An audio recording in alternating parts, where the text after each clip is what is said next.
नमस्कार, मैं डॉक्टर रामचंद्र रामटेके यहाँ पे असिस्टेंट प्रोफेसर हूँ और ये जो आपका जो रैबिट यूनिट है उसका मैं इंचार्ज ऑफिसर भी हूँ।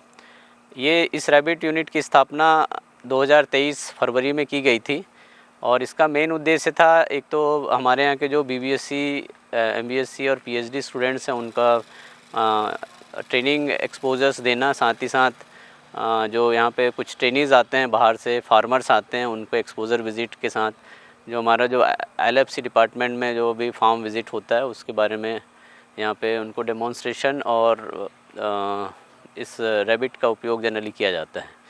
अगर आप देखेंगे बेसिकली जो रैबिट का जो मेन यूज़ है मेनली मीट पर्पस के लिए किया जाता है। साथ ही साथ इसका जो फ़र है वो जो ठंड के स्पेशली ठंड प्रदेशों में इसको फ़र का उपयोग करते हैं। साथ ही साथ मेनली अगर आप देखेंगे लैब एनिमल के रूप में भी इसका काफ़ी यूज़ है, स्पेशली अगर हम ड्रग ट्रायल्स करते हैं, साथ ही साथ कोई भी लैब टेस्टिंग करते हैं तो एक इम्पॉर्टेंट लेबोरेटरी एनिमल होता है। और यहाँ पे जो हमारे जो ब्रीड है मेनली, एक तो हमारा जो न्यूजीलैंड वाइट ब्रीड है और दूसरा जो इधर पे है वो आपका जो है इंग्लिश जायंट ब्रीड है। जनरली जो रैबिट की फार्मिंग हम लोग फ़र उत्पादन के लिए, साथ ही साथ एज ए लैब एनिमल और मीट प्रोडक्शन के लिए करते हैं। ओवरऑल अगर इनका फिजियोलॉजी देखेंगे तो बेसिकली ये जंगल में रहने वाले प्राणी बोल सकते हैं और ये हर्बीवोरस होते हैं, साथ ही साथ इनमें बरोइंग नेचर होता है। ये जो हमारा जो शेड है एक्चुअली डीप लिटर सिस्टम के हिसाब से हमने इसको अडेप्ट किया हुआ है और ये आप जो देख रहे हैं ये बेसिकली लगभग 6 महीने के आसपास के रैबिट्स हैं और इनका वेट लगभग है 1 किलो के आसपास इनका वेट है। और अगर आप ऐसे देखेंगे तो आप नहीं बता पाएंगे कि ये मेल है या फीमेल हैं। इनको अगर मेल है या फीमेल है अगर पता करना है तो इनको पकड़ के इनके जो रिप्रोडक्टिव ऑर्गन्स को चेक करना पड़ता है। और मेनली ये हर्बीवोरस एनिमल है, लेकिन जब आप इनको एज ए फार्मिंग के रूप में इसको अडॉप्ट करते हैं तो आपको लीफी वेजिटेबल के अलावा हमको कंसनट्रेट डाइट भी देना पड़ता है। जैसे कि ये देख रहे हैं हम जो ये डाइट है ये खुद बनाए हैं, कल ही बनाए हैं स्टूडेंट्स लोग के डेमोन्स्ट्रेशन के लिए। ये रैबिट्स के लिए कल ही बनाया गया कंसनट्रेट डाइट है। मेनली इसमें जो है मक्का, सोया डीओसी और चने का चूनी के साथ साथ इसमें नमक डाला है। जैसे सपोज 100 किलो का अपन राशन बनाते हैं तो 1 किलो के आसपास नमक डाले हैं। साथ ही साथ एक एंटीबायोटिक टेरामाइसिन डाला है, साथ ही साथ प्रीबायोटिक और मिनरल मिक्सचर्स भी इसमें डाला जाता है। जनरली अपन इसको फार्मिंग सिस्टम में लाते हैं तो आपको हरा चारा के साथ इसको लगभग 100 से 200 ग्राम पर रैबिट के हिसाब से इसको देना पड़ता है। तब जाके इनकी ग्रोथ जो है लगभग 4 महीने 5 महीने में लगभग 1.5 से 2 किलो के आसपास आते हैं। अगर इनके फीडिंग में जाएंगे तो बेसिकली ये हर्बीवोरस होते हैं और इनका एक स्पेशल नेचर होता है कैप्रोफेजी, जो अपने खुद के जो फीड के पैलेट्स रहते हैं, फिकल पैलेट्स रहते हैं, उसको ये रात में खाते हैं। क्योंकि फर्स्ट टाइम जब इसको लेते हैं तो ठीक से डाइजेशन नहीं हुआ रहता, तो उसको एक बार लेके फिर से अच्छे से डाइजेस्ट करके जो भी इनका जो न्यूट्रिशन रिक्वायरमेंट रहता है वो पूरा करते हैं।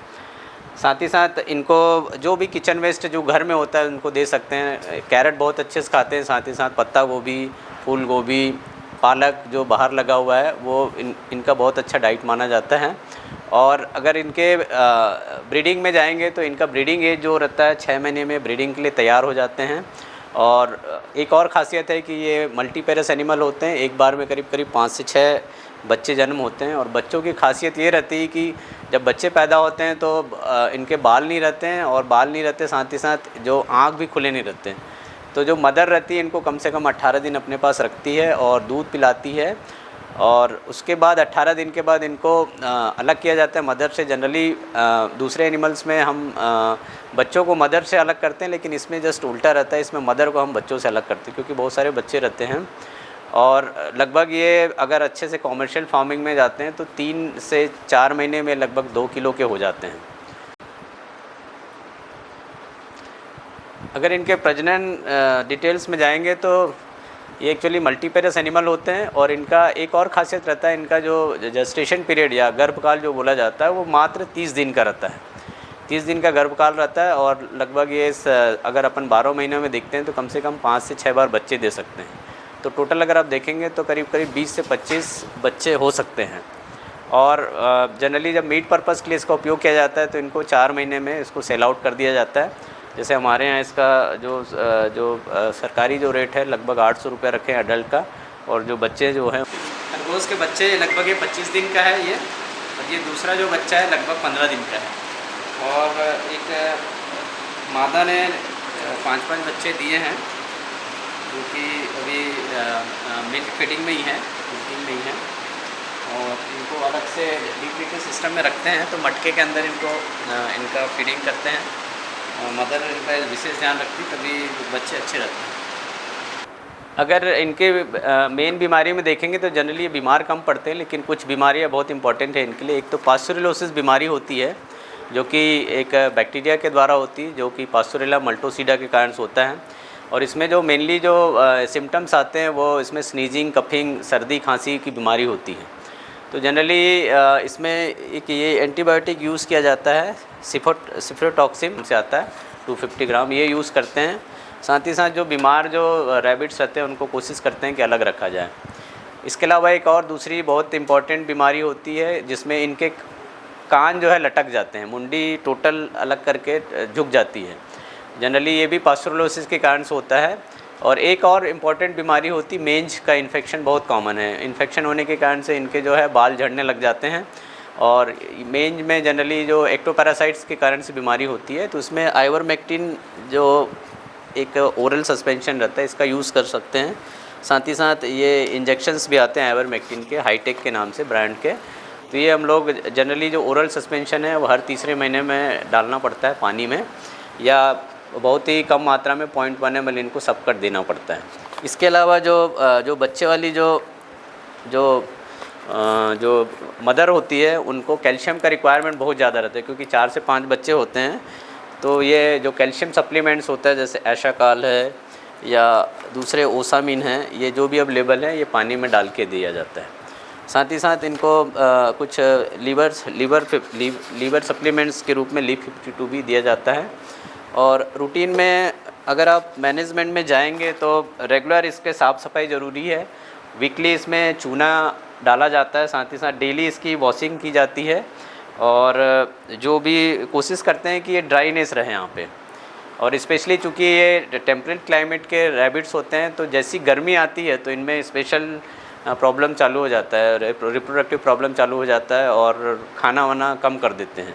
तो इसीलिए हम लोग के अभी तैयारी चालू हो गई कि चूँकि अभी फरवरी का मंथ है, तो इसमें पूरे कूलर्स लगेंगे, 4-5 सेट जो बने हैं उसमें, और कंटिन्यूस 24 घंटा कंटिन्यूस इनको ठंडे पानी की व्यवस्था की जाती है, और ठंडा हवा आए, और जिससे इनका जो टेम्परेचर है वो मेंटेन रहे। लगभग 35-36 के ऊपर अगर टेम्परेचर जाता है तो ये बेचैन हो जाते हैं। तो वो सब चीज़ का ध्यान रखा जाता है। छत्तीसगढ़ के परिप्रेक्ष्य में देखते हैं, रैबिट फार्मिंग हम किसान जो भाई हैं वो कर सकते हैं। एक तो मीट पर्पज़ के लिए कर सकते हैं, इनका मांस जो है 3 से 4 महीने में तैयार हो सकता है। 1.5 से 2 किलो के आसपास ब्रॉयलर रैबिट्स मिल सकते हैं। दूसरा भी हमारे जो शहरों में, स्पेशली जो रायपुर, दुर्ग, भिलाई जो सिटीज़ है, वहाँ पे रैबिट्स का उपयोग एज ए कैंपेनियन एनिमल कर रहे हैं। क्योंकि कई